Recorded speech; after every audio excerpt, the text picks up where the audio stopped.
Bien, bonjour à tous.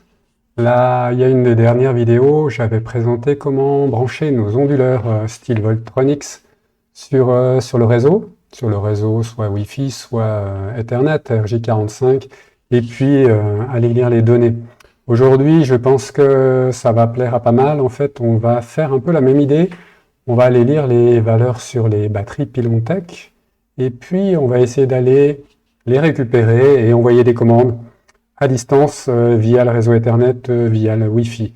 Donc aujourd'hui, on va faire via le Wi-Fi. Alors, comme d'habitude, j'ai pris mon petit copain qui s'appelle Elfin, c'est un convertisseur RS232 vers Wi-Fi dans ce cas de figure. Mais on peut très bien effectivement avoir la même chose, le même boîtier avec un RJ45. Donc les entrées hop là, les entrées vont se faire par ici. Enfin, la connectique va se faire par là. Donc maintenant, on va attaquer. J'espère que ça va vous plaire parce que c'est un grand moment, parce que j'ai vu sur mon forum qu'il y a près de 10 000 vues sur le sujet Pilontech. Donc je pense clairement qu'il y a de la demande. Alors on va essayer de répondre à la demande. Alors, petite vidéo pour présenter ce que j'ai en bas dans mon sous-sol. Voilà mon rack de batterie. On peut voir ici que je me suis connecté sur le port console de la batterie. Je vais via les câbles sur le Elfin et lui, il va convertir les données sur le réseau Wi-Fi que je vais récupérer dans un petit moment avec Node-RED. Donc voilà pour l'objectif. Maintenant, on va aller voir en fait ce qu'on peut en sortir. Ce qu'on peut en sortir, c'est ça. Donc là, j'ai par exemple le monitoring de mes 6 batteries qui sont, comme vous avez vu sur la vidéo. On peut voir un peu plus précisément les données. Les données sont ici. Je vais les chercher toutes les 5 secondes. Les données de mes 6 batteries sont ici. Donc après, on en fait vraiment ce qu'on veut. L'objectif, aujourd'hui, c'est juste d'aller voir comment on va chercher ces données. J'espère que ça vous donne envie. Et puis surtout que vous allez me suivre, parce qu'évidemment, ça ne dure pas 1,27 secondes. Donc je résume, on utilise ces petits boîtiers, bon pas le RS485, mais bon, peu importe, c'est l'idée. Le pinout du câblage, il est décrit ici, donc 1 jusqu'à 8 en partant de la gauche, ou de face 1 jusqu'à 8. On a besoin, aussi bien pour la version disque 11 que pour le filaire, on a besoin de la pin 5, 6, donc le TX, le RX, le 7 qui fournit le voltage au boîtier, il va de 5 à, je ne sais plus, 30 volts, et puis la masse. Voilà pour ce qui est du boîtier Elfin. Maintenant, vous allez me dire comment est-ce qu'on connecte le Pilontech. Alors le Pilontech, donc on est bien d'accord, le Pilontech, il est là, et je me suis connecté sur le port console. Donc le Pilontech, dans la doc, il y a le descriptif. Il est là, voilà, port console. Le descriptif est ici, donc vous avez la masse, le pin 8, vous avez le RX, hop là, le RX, viens là mon grand, le RX qui est sur la pin 6, et puis le TX qui est sur la pin 3. Donc 3, 6 et 8 vont se connecter sur le 5, le 6 et le 8. Voilà pour ce qui est de la mécanique. Maintenant, si vous le voulez bien, on va attaquer la partie programmation. Comment est-ce que je vais là-bas? Donc vous me connaissez un petit peu, moi j'utilise Node-RED.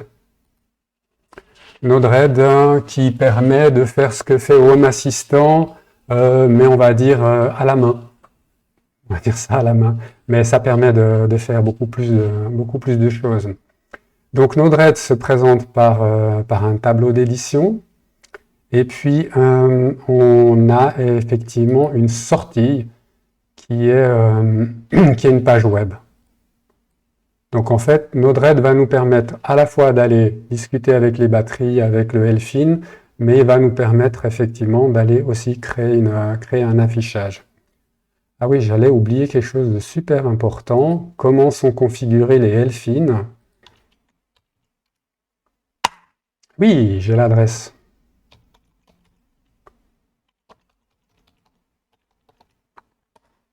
Voilà. Donc, revenons. Port série. Voilà. 115 000. Les batteries Pilontech, on leur parle en 115 200 bauds. Sur les batteries US 2000C. Sur les B, c'est pas la même vitesse. Faites attention. 8 bits parity. Ce qui est important ici, et très très important, c'est le buffer size. Par défaut, il est beaucoup plus petit. Si vous ne le montez pas à 1024 ou 2048 selon le nombre de batteries que vous aurez, vous n'arriverez pas à récupérer toutes les informations. Donc ça, c'est vraiment super important. Et puis, il y a maintenant le setting du Elfin pour aller discuter en fait, avec nous via Node-RED. En fait, on lui crée un programme à l'intérieur qui s'appelle un TCP serveur. Donc, je ne vais pas changer, je vais me laisser le même nom. Donc, le TCP serveur sera l'adresse du Elfin avec un numéro de porte, 7774. À nouveau, un buffer size, si possible, la même taille que l'autre. Et on lui dit de faire quoi? On lui dit de router le port série. Donc dès qu'il reçoit des données sur son port série, il va les envoyer via le TCP serveur et nous, on va aller interroger ce TCP serveur. J'espère que c'est clair. Pilontech, le câble va sur le Elfin sur le Wi-Fi. Après, effectivement, depuis Node-RED, on va venir attaquer cette adresse-là, le 114, pour aller récupérer les données qui viennent via son port série. J'espère que vous m'avez suivi. J'aurais pu faire un dessin, mais c'est pas le cas. Désolé.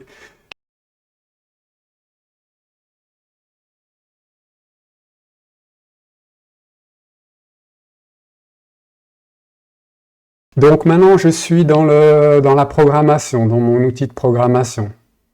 Donc ça tourne aussi bien, le Node-RED, ça tourne aussi bien sur Linux que sur Windows. Hein. Vous pouvez faire exactement la même chose. Alors j'ai préparé un peu à manger, comme ça permet d'aller un peu plus vite. Donc on a vu qu'on veut interroger en fait le serveur pour avoir les informations. Donc on a un nœud tout fait, je l'amène là-haut, un nœud tout fait qui s'appelle TCP request node. Donc on va aller demander à l'adresse 114 qui est notre Elfin.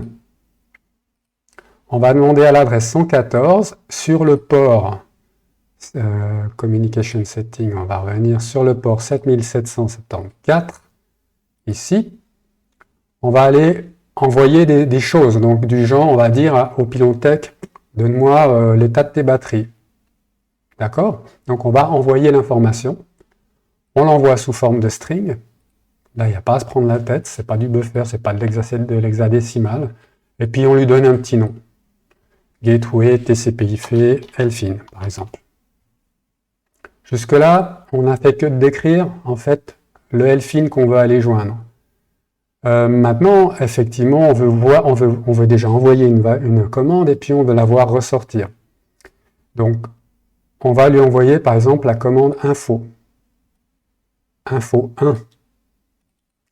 Qu'est-ce que c'est? Info 1, c'est réellement en ASCII.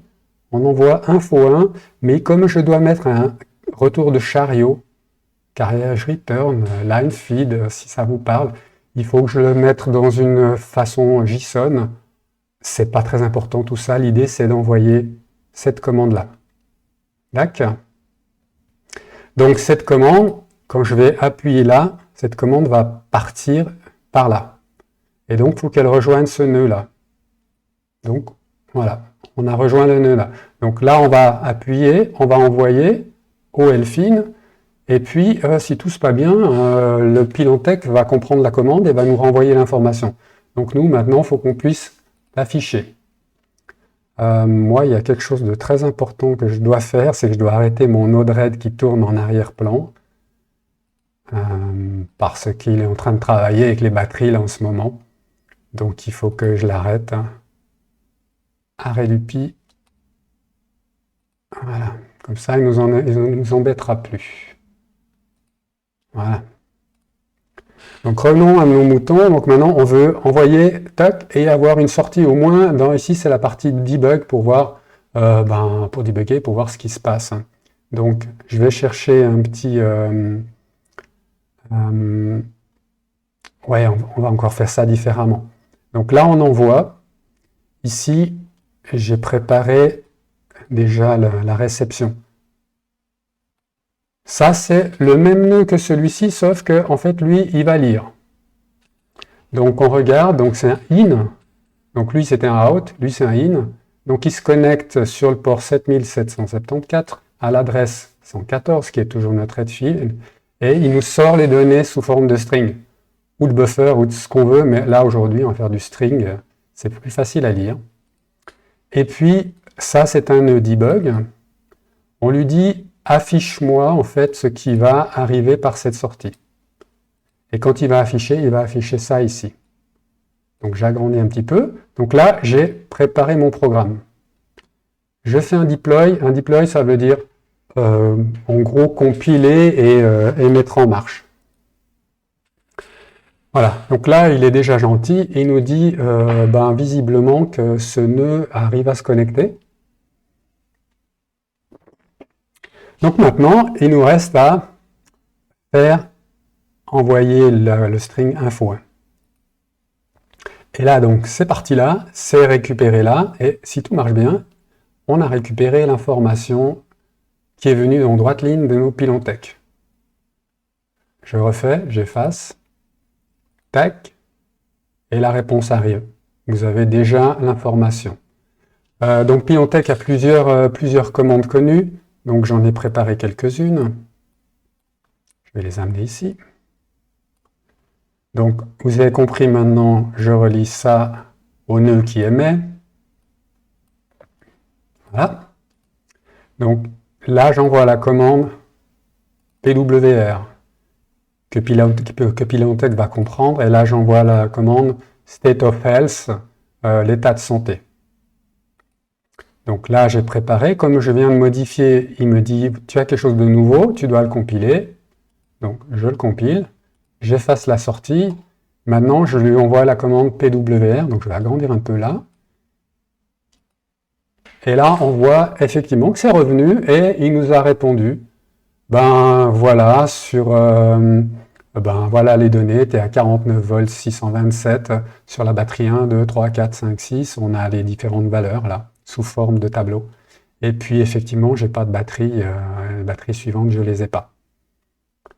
D'accord, donc là, on a sorti la commande PWR et puis on peut faire la même chose pour la commande SOH, qui est les diverses cellules qui sont dans les pylons tech. Voilà, pour le moment, on est resté dans Node-RED, on n'affiche rien sur notre page de sortie. Maintenant, l'idée, c'est d'avoir une page web qui donne les mêmes informations. Et puis après, on en fera ce qu'on veut. Mais l'objectif, c'est juste maintenant de créer une page web pour afficher ça. Donc, je vais pas trop rentrer dans le détail, j'ai déjà préparé la chose. Tac, on va monter ça un petit peu là-haut. Donc en fait, les données sortent par là. Elles s'affichent là pour le moment parce que j'ai mis un autre debug. Maintenant, j'aimerais bien que ça démarre ça arrive sur une page web. Donc en fait, ici, j'ai prévu le coup. Ceci et cela, ceci va faire tout un petit business sur le string qui est sorti là. Et puis celui-ci va préparer le code HTML, le code web. Évidemment, c'est pas très parlant, mais c'était juste pour que ça soit plus visuel. Donc, je relie la sortie tout simplement à ceci. Et puis, je dis je compile. Donc là, si je relance, mettons, la partie info, je l'ai ici. Maintenant, si je vais voir ma page web, alors on va essayer de se la jouer comme ça. Tac. Ouais, là on devrait être juste. Là, donc j'essaie de séparer un peu en deux, hein. Voilà, comme ça. On va faire ça un peu comme ça. Là. Donc je recommence. Donc ceci me crée cela. Donc là, je suis réellement sur une page web. OK? Donc si là maintenant j'envoie info 1, je reçois ce que j'ai ici. Donc là maintenant c'est réellement sur une page web où vous pouvez aller la visualiser depuis n'importe où. Je veux par exemple envoyer le PWR, le fameux tableau. Il est là. Voilà. Alors, je répète, ça c'est une mise en page que j'ai fait juste temporaire, mais ça permet de faire ce qu'on a vu au début, de faire des mises en page qui tiennent la route. Maintenant, si on souhaite utiliser, je vais vous montrer, en fait c'est plus vite fait. Donc le drop, j'en ai marre d'appuyer ici, je veux tout faire depuis ma page web. Donc là, j'ai créé ceci. Une Dropbox. Donc là-dedans, je lui dis, c'est des choix multiples. J'ai le choix info 1, info 2, on peut les retrouver là. Donc ce petit nœud va me créer ceci. Donc données en temps réel. Et donc les données en temps réel, ça envoie la commande PWR. L'info batterie machin, ça envoie la commande info 2. Voilà, c'est bon pour vous? Donc ça sort ici. Là, je rajoute en fait le petit retour à la ligne parce que j'arrive pas à le mettre dans la boîte de dialogue ici. Le retour à la ligne pour que Pilontech puisse gérer l'information.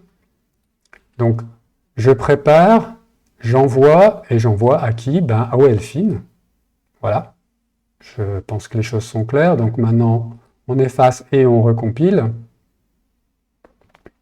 Voilà. Donc maintenant, je suis plus dans ce tableau. Je suis clairement maintenant dans ma page web. J'aimerais envoyer la commande info batterie 1.